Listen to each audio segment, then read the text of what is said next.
تو پیر حسام الدین راشدی تشریف لائے۔ ان کے جلوں میں ڈاکٹر عبداللہ چغتائی بھی تھے، جو پاکستان میں ترکی ٹوپی پہننے والے غالباً آخری مسلمان رہ گئے ہیں۔ دیکھا کہ بڑے پیر صاحب مخدومنا علی محمد راشدی بھی انہیں بدا کرنے آئے ہیں۔ ایک دو چینی اور افریقیوں کی ایک ٹولی بھی اسی جہاز میں جا رہی تھی، اور ان میں ایک صاحب افریقہ کے کسی ملک کے بڑی مشکل میں گرفتار تھے۔ انہیں انگریزی نہ آتی تھی اور پی آئی اے کے آدمی کو فرینچ میں دخل نہ تھا۔ آخر ڈاکٹر عبداللہ چغتائی کی 1933 کی فرینچ سے مسئلہ حل ہوا۔ وہ اس کی انگریزی اسے سمجھاتے، اس کی فرینچ کا اس کے لیے ترجمہ کرتے۔ کون کیا سمجھا یہ ہمیں معلوم نہیں، اتنا ضرور دیکھا کہ دونوں چپ ہو گئے۔ اب ہمیں انتظار فقط پروفیسر وقار عظیم کا تھا۔ 5:30 بجے تک ان کی راہ دیکھی، پھر پی آئی اے والوں نے کہا کہ صاحبو جلدی اندر چلو ورنہ تم بھی رہ جاؤ گے، جہاز چلنے کو ہے، اب یہاں کوئی نہیں آئے گا۔ وقار عظیم صاحب کا قصہ بعد میں معلوم ہوا۔ ٹکٹ پر ٹریول ایجنٹ نے بجائے 6 کے 6:30 کا وقت ڈال دیا تھا، اور وقار صاحب لدے پھندے عزیزوں کے جلوں میں پورے 6 بجے ہوائی اڈے پر پہنچے تو ہمارا جہاز پرے پرواز کھول چکا تھا۔ وقار صاحب کو 3 دن کراچی میں چین کی اگلی پرواز کا انتظار کرنا پڑا۔ ڈھاکہ میں یہ جہاز گھنٹہ بھر ٹھہرتا ہے۔ ہمارے باقی رفیق یہاں ہم سے آن ملے۔ پرنسپل ابراہیم خان وہی ازلی ابدی مہربان مسکراہٹ لیے، کوی جسیم الدین اسی طرح کنگھے سے بے نیاز زلفیں لہراتے، ڈاکٹر انعام الحق بنے ٹھنے، اعجاز بٹالوی بھی اور ڈاکٹر وحید قریشی بھی۔ ڈھاکہ سے اس جہاز کو پرواز کیے بس اتنی ہی دیر لگی ہوگی جتنی کراچی سے ڈھاکہ پہنچنے میں کہ ایئر ہوسٹس نے اعلان کیا صاحبان اپنے حفاظتی بند باندھ لیجئے اور سگریٹ بجھا دیجئے، چند لمحے میں آپ کینٹن کے ہوائی اڈے پر اتریں گے۔ یہ ایئر ہوسٹس دیکھنے میں چینی لگتی تھی، لیکن بولتی انگریزی کے علاوہ اردو بھی تھی۔ آخر ہمت کر کے ہمارے ایک ساتھی نے ان کا اتا پتا پوچھ ہی لیا۔ وہ کراچی کے رہنے والے چینیوں میں سے تھی، یعنی پاکستانی چینی۔ ڈھاکہ سے چین جہاز جاتا ہے تو اس میں پورے مسافر شاید ہی کبھی ہوتے ہوں، بہت سی نشستیں خالی جاتی ہیں۔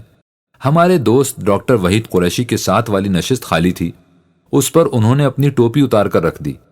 ہم نے ان سے کہا کہ جناب اسے اٹھا لیجئے ورنہ اس نشست کا کرایہ بھی وہ آپ سے چارج کر لیں گے۔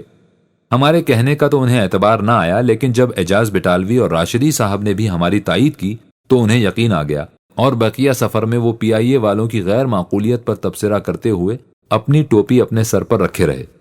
اور یوں جب ہماری گھڑی میں 6، پیر صاحب کی گھڑی میں 3 اور اعجاز کی گھڑی میں 4 بج رہے تھے، ہم نے کینٹن کی پہلی جھلک دیکھی۔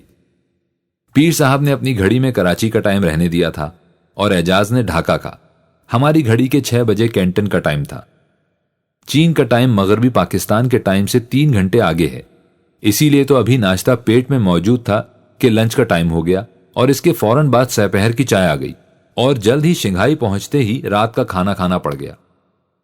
بے شک اس وقت شنگھائی میں 8 بجے تھے، لیکن ہمارے معدے کو یہ باریکیاں کیا معلوم، کراچی میں تو ابھی 5 بجے شام ہی کا عمل تھا۔ 1-2 روز تو ہم یوں ہی اوقات کے فرق کے مخمسے میں گرفتار رہے۔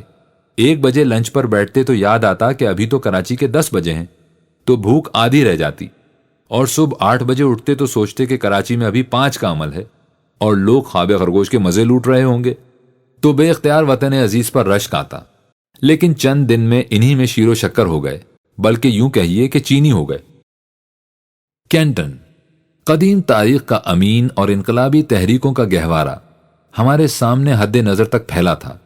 یہیں مغربیوں کے قدم پہلے پہل آئے، یہیں چین کے ایک باہمت محب وطن عہدیدار نے سن 1839 میں افیم کی وہ 20,000 پیٹیاں برسر عام نظر آتش کر دیں جو ایسٹ انڈیا کمپنی کے تاجر چینیوں کو افیمی بنانے کے لیے زبردستی لانے پر مصر تھے، اور جس سے مشہور جنگ افیم کا آغاز ہوا، جس میں چین کی شکست کے بعد انگریزوں، امریکنوں اور دوسرے مغربی ملکوں کے قدم چین میں جم گئے اور انہیں ملک کو لوٹنے کھسوٹنے اور منمانی کرنے کا موقع ملا۔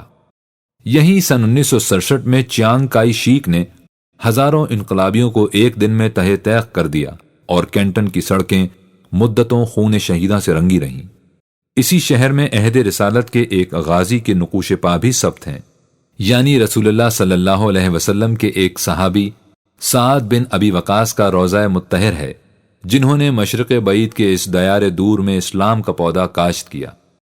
لیکن آج اس شہر پر ہماری فقط نظر خوش گزرے تھی، یہاں ہمیں کچھ دن بعد آنا اور چند دن ٹھہرنا اور زیارتیں کرنا تھا۔ اس وقت تو فقط ہوائی اڈے پر گھنٹے بھر کو قیام تھا، لیکن اسی 1 گھنٹے میں چشم شوق نے وہ نظارہ یہاں دیکھا کہ کبھی نہ بھولے گا۔ یہی ہمارے سفر کا دیباچہ اور نقطہ آغاز ثابت ہوا۔